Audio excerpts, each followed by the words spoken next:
Hello hi friends, ಎಲ್ಲರಿಗೂ ನಮಸ್ಕಾರ. ಆರು ರುಚಿಗಳು ಬೈ ಮಾನಸ ಚಾನೆಲ್ಗೆ ಸ್ವಾಗತ. ಇವತ್ತು ನಾನು ಕೊರಿಯಂಡರ್ ಕ್ಯಾಪ್ಸಿಕಮ್ ರೈಸ್ ಅಥವಾ ಕೊರಿಯಂಡರ್ ಪಲಾವ್, ಇದನ್ನ ಎರಡು ಹೆಸರಿಂದನೂ ಕರಿಬಹುದು, ಇದನ್ನ ತೋರಿಸ್ತಾ ಇದ್ದೀನಿ. ಕೊರಿಯಂಡರ್ ಕ್ಯಾಪ್ಸಿಕಮ್ ರೈಸ್ ನ ನಾನು ಇದನ್ನ ಕ್ಯಾಪ್ಸಿಕಮ್ ಮತ್ತೆ ಬಟಾಣಿ ಯೂಸ್ ಮಾಡ್ಕೊಂಡು ಮಾಡ್ತಾ ಇದ್ದೀನಿ. ನಿಮ್ಗೆ ಬೇಕು ಅಂದ್ರೆ ಎಕ್ಸ್ಟ್ರಾ ವೆಜಿಟೇಬಲ್ಸ್ ಬೇಕು ಅಂದ್ರೆ ಇದಕ್ಕೆ ನೀವು ಆಡ್ ಮಾಡ್ಕೋಬಹುದು. ಬೇಕಂದ್ರೆ ಬೀನ್ಸ್, ಕ್ಯಾರೆಟ್, ಆಲೂಗೆಡ್ಡೆ ಕೂಡ ಇದಕ್ಕೆ ಆಡ್ ಮಾಡ್ಕೋಬಹುದು. ಇವಾಗ ಇದಕ್ಕೆ ಏನೇನ್ ಮಸಾಲಾ ಐಟಮ್ಸ್ ಬೇಕು ಗ್ರೈಂಡ್ ಮಾಡ್ಕೊಳ್ಳೋಣ ಬನ್ನಿ. 1/4 ಸ್ಪೂನ್ ಜೀರಿಗೆ, ಮತ್ತೆ 1 ಉಂಡೆ ಅಷ್ಟು ಬೆಳ್ಳುಳ್ಳಿ, 1 ಇಂಚ್ ಅಷ್ಟು ಶುಂಠಿ, ಒಂದು ಚಿಕ್ಕ ಕಟ್ಟಲ್ಲಿ ಅರ್ಧ ಕಟ್ಟು ಕೊತ್ತಂಬರಿ ಸೊಪ್ಪು ತಗೊಳ್ಳಿ. ಮತ್ತೆ ಚಕ್ಕೆ ಲವಂಗ 3 ಪೀಸ್ ಚಿಕ್ಕದು, 4 ಲವಂಗ, ಮತ್ತೆ ಒಂದೇ ಒಂದು ಚಿಕ್ಕದು ಏಲಕ್ಕಿನ ತಗೊಳ್ಳಿ. ಒಂದೇ ಒಂದು ಚಿಕ್ಕದ ಏಲಕ್ಕಿ ಹಾಕೊಳ್ಳಿ. ಬೇಕು ಅಂದ್ರೆ ಸ್ವಲ್ಪ ತೆಂಗಿನಕಾಯಿ ಹಾಕೋಬಹುದು, ಆದ್ರೆ ನಾನಿಲ್ಲಿ ತೆಂಗಿನಕಾಯಿ ಹಾಕೊಂಡಿಲ್ಲ. 1 ಸ್ಪೂನ್ ಅಷ್ಟು ಅರಶಿನ ಹಾಕೋತಾ ಇದ್ದೀನಿ. ಮತ್ತೆ 4 ಹಸಿಮೆಣಸಿನಕಾಯಿ. ಇದನ್ನೆಲ್ಲ ಈ ತರ ಗ್ರೈಂಡ್ ಮಾಡ್ಕೊಳ್ಳಿ.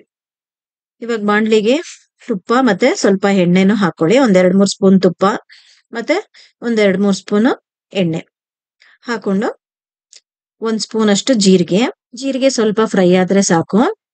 ಇವಾಗ ಇದಕ್ಕೆ ನಾನು 3 ಆನಿಯನ್ನ ಸಣ್ಣ ಸಣ್ಣಕ್ಕೆ ಕಟ್ ಮಾಡ್ಕೊಂಡು ಅದನ್ನ ಹಾಕೋತಾ ಇದ್ದೀನಿ. ಅದಾದ್ಮೇಲೆ ಕ್ಯಾಪ್ಸಿಕಮ್ ಕೂಡ, ಒಂದು ದೊಡ್ಡ ಕ್ಯಾಪ್ಸಿಕಮ್ ನ ಉದ್ದಕ್ಕೆ ಕಟ್ ಮಾಡ್ಕೊಂಡು ಅದನ್ನು ಕೂಡ ಹಾಕೊಳ್ಳಿ. ಹಾಗೆ ಬಟಾಣಿ ಕೂಡ 1/2 ಕಪ್ ಅಷ್ಟು ಬಟಾಣಿ ತಗೊಂಡಿದ್ದೀನಿ, ಅದನ್ನು ಕೂಡ ಇದ್ರ ಜೊತೆಗೆ ಹಾಕೊಂಡು ಚೆನ್ನಾಗಿ ಸ್ವಲ್ಪ ಫ್ರೈ ಮಾಡ್ಕೊಳ್ಳಿ. ಇದೊಂದ್ ಸ್ವಲ್ಪ ಫ್ರೈ ಆದ ತಕ್ಷಣ 1-2 ನಿಮಿಷ ಫ್ರೈ ಮಾಡ್ಕೊಳ್ಳಿ ಇದನ್ನ ಚೆನ್ನಾಗಿ. ಅದಾದ್ಮೇಲೆ ಟೊಮೆಟೊ ಕೂಡ 3-4 ಕಟ್ ಮಾಡಿ ಇಟ್ಕೊಂಡಿರೋದನ್ನ ಟೊಮೆಟೊ ಸಣ್ಣ ಸಣ್ಣ ಕಟ್ ಮಾಡ್ಕೊಂಡು ಹಾಕೊಳ್ಳಿ. ಅದ್ರ ಜೊತೆಗೆ ಸ್ವಲ್ಪ ಉಪ್ಪು ಕೂಡ ಹಾಕೊಂಡು ಫ್ರೈ ಮಾಡ್ಕೊಂಡು ಬೇಗ ಫ್ರೈ ಆಗುತ್ತೆ. ಟೊಮೆಟೊ ಸ್ವಲ್ಪ ಬೇಗ ಸ್ಮ್ಯಾಶ್ ಆಗುತ್ತೆ. ಇನ್ ಮಿಕ್ಕಿದ ಉಪ್ಪನ್ನ ಆಮೇಲೆ ಬೇಕಾದ್ರೂ ಹಾಕೋಬಹುದು. ಇವಾಗ ಸ್ವಲ್ಪ ಉಪ್ಪು ಹಾಕೊಂಡಿದ್ದೀನಿ, 1 ಸ್ಪೂನ್ ಅಷ್ಟು. ಇದನ್ನು ಕೂಡ ಚೆನ್ನಾಗಿ ಫ್ರೈ ಮಾಡ್ಕೊಳ್ಳಿ. ಟೊಮೆಟೊನ ಸ್ವಲ್ಪ ಫ್ರೈ ಮಾಡ್ಕೊಳ್ಳಿ, ತುಂಬಾ ಏನ್ ಫ್ರೈ ಆಗೋದ್ ಬೇಡ. ಆಮೇಲೆ ಬೇಕು ಅಂದ್ರೆ ಇವಾಗ ಗ್ರೈಂಡ್ ಮಾಡಿ ಇಟ್ಕೊಂಡಿರೋ ಮಸಾಲ ಕೂಡ ಅದಕ್ಕೆ ಹಾಕೊಂಡು ಫ್ರೈ ಮಾಡ್ಕೊಳ್ಳೋಣ. ನೋಡಿ, ಎಲ್ಲ ಮಸಾಲಾನು ಬೇಗ ಹಾಕೊಳ್ಳೋಣ, ಸ್ವಲ್ಪ ಫ್ರೈ ಮಾಡ್ಕೊಳ್ಳಿ. ಆಮೇಲೆ ಮತ್ತೆ ಇನ್ ಮಿಕ್ಕಿರೋ ಮಸಾಲಾನು ಕೂಡ ಅದಕ್ಕೆ ಹಾಕೊಂಡು ಸ್ವಲ್ಪ ನೀರನ್ನು ಕೂಡ ಮಿಕ್ಸಿ ಜಾರ್ಗೆ ಹಾಕೊಂಡು ಎಲ್ಲ ಮಸಾಲಾನು ಅದ್ರ ಜೊತೆಗೆ ಹಾಕೊಳ್ಳಿ. ಎಲ್ಲ ಹಾಕೊಂಡು ಇವಾಗ ಚೆನ್ನಾಗಿ ಫ್ರೈ ಮಾಡಿ. ಅದನ್ನ ಸ್ವಲ್ಪ ನೀರ್ ಹಾಕಿ ನೋಡಿ, ಈ ತರ ಚೆನ್ನಾಗಿ ಫ್ರೈ ಮಾಡ್ಕೊಳ್ಳಿ. ಇದಕ್ಕೆ 1 ಸ್ಪೂನ್ ಖಾರ ನೋಡ್ಕೊಂಡು, ನಿಮ್ಗೆ ಖಾರ ಬೇಕು ಅಂದ್ರೆ 1 ಸ್ಪೂನ್ ಅಷ್ಟು ಅಚ್ಚ ಖಾರದ ಪುಡಿನೂ ಹಾಕೋಬಹುದು. ನಿಮ್ಗೆ ಖಾರ ಕಡಿಮೆ ಇದ್ರೆ. ಇವಾಗ ಇದಾಗಿದೆ, ಇದನ್ನೆಲ್ಲ ಚೆನ್ನಾಗಿ ಫ್ರೈ ಮಾಡ್ಕೊಂಡಿದೀನಿ. ಇವಾಗ ಇದಕ್ಕೆ ಅನ್ನ ಆಲ್ರೆಡಿ ಮಾಡಿ ಇಟ್ಕೊಂಡಿದೀನಿ ನಾನು. ಅನ್ನನ ಇದಕ್ಕೆ ಹಾಕ್ತಾ ಇದ್ದೀನಿ. ಸ್ವಲ್ಪ ಆರಿದ್ಮೇಲೆ ಅನ್ನನ ಹಾಕಿ. ಅದಕ್ಕೆ ಸ್ವಲ್ಪ ಆರಿಸ್ಕೊಂಡು ಹಾಕಿದ್ರೆ ಉದುರಾಗಿ ಚೆನ್ನಾಗಿ ಬರುತ್ತೆ, ಇಲ್ಲಾಂದ್ರೆ ಮುದ್ದೆ ತರ ಆಗೋಗುತ್ತೆ.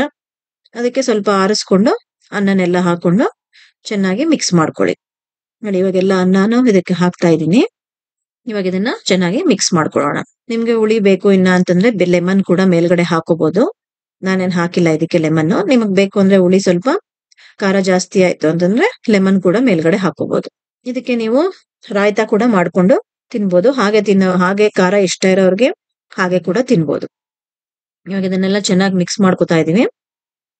ಉಪ್ಪು ಟೇಸ್ಟ್ ನೋಡಿ, 1 ಸ್ಪೂನ್ ಉಪ್ಪು ಮತ್ತೆ ಹಾಕೋತಾ ಇದ್ದೀನಿ ನಾನು. ಉಪ್ಪು ಕಡಿಮೆ ಆಗಿದ್ರೆ ಇನ್ನೊಂದು ಸ್ಪೂನು ನೀವು ಉಪ್ಪು ಹಾಕೋಬಹುದು. 1-1.5 ಸ್ಪೂನ್ ಹಾಕೊಂಡು ಮಿಕ್ಸ್ ಮಾಡ್ಕೊಳ್ಳಿ. ಎಲ್ಲ ಚೆನ್ನಾಗಿ ಮಿಕ್ಸ್ ಮಾಡಿ ರೆಡಿ ಆಗಿದೆ. ನೋಡಿ, ಈ ತರ ನೋಡಿ ಎಷ್ಟು ಕಲರ್ಫುಲ್ ಆಗಿ ಕೊರಿಯಂಡರ್ ರೈಸ್ ಬಂದಿದೆ. ತುಂಬಾ ಟೇಸ್ಟಿಯಾಗಿ ಕಾಣಿಸ್ತಾ ಇದೆ. ಈ ತರ ಕೊರಿಯಂಡರ್ ಕ್ಯಾಪ್ಸಿಕಮ್ ರೈಸ್ ಮಾಡ್ಕೊಂಡು ತಿಂದ್ರೆ 1 ಪ್ಲೇಟ್ ಅಲ್ಲ 2 ಪ್ಲೇಟ್ ತಿಂದು ಖಾಲಿ ಮಾಡ್ತೀರಾ. ನನ್ನ ಚಾನೆಲ್ ನ ನೋಡ್ತಿರೋರು ಸಬ್ಸ್ಕ್ರೈಬ್ ಮಾಡಿಲ್ಲ ಅಂದ್ರೆ ಇವಾಗಲೇ ಸಬ್ಸ್ಕ್ರೈಬ್ ಮಾಡ್ಕೊಳ್ಳಿ ಫ್ರೆಂಡ್ಸ್. ನನ್ನ ಹೊಸ ರೆಸಿಪಿಗಳ ನೋಟಿಫಿಕೇಶನ್ ನಿಮ್ಗೆ ಬರುತ್ತೆ. ಹಾಗೆ ವಿಡಿಯೋನ ಸ್ಕಿಪ್ ಮಾಡದೆ ದಯವಿಟ್ಟು ಫುಲ್ ವಿಡಿಯೋನ ನೋಡಿ. ಹಾಗೆ ನಿಮ್ ಫ್ರೆಂಡ್ಸ್ ರಿಲೇಟಿವ್ಸ್ಗೂ ಶೇರ್ ಮಾಡಿ. Thank you friends.